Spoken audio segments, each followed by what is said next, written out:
Après avoir été annulée en raison de la crise sanitaire liée au coronavirus en 2020, l'Eurovision a fait son grand retour sur les écrans, ce samedi 22 mai.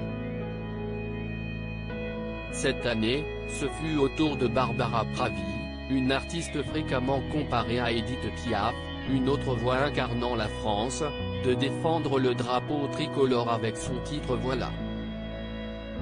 Pour ce faire et avant de rejoindre Rotterdam, le fief du concours musical cette année, elle a été soumise à un strict protocole sanitaire comprenant un isolement de 5 jours avant le grand départ, des sorties limitées aux répétitions et des tests PCR en amont.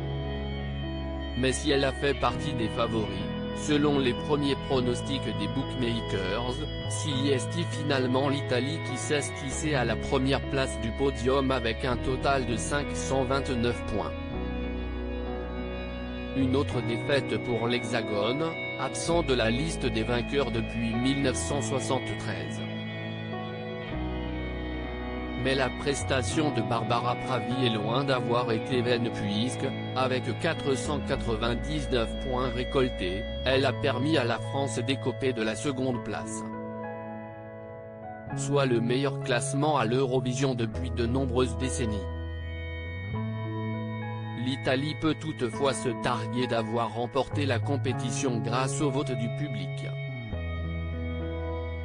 Les téléspectateurs ont, en effet, tranché en la faveur du groupe Måneskin, un quatuor originaire de Rome, et lui a permis de remporter l'Eurovision pour la première fois. Barbara Pravi satisfaite de son score si elle n'a pas pu rafler la victoire, Barbara Pravi est satisfaite d'avoir permis à la France d'hériter de la seconde place. Je plane, je pense que je vais bien dormir, a-t-elle glissé à 20 minutes après le concours.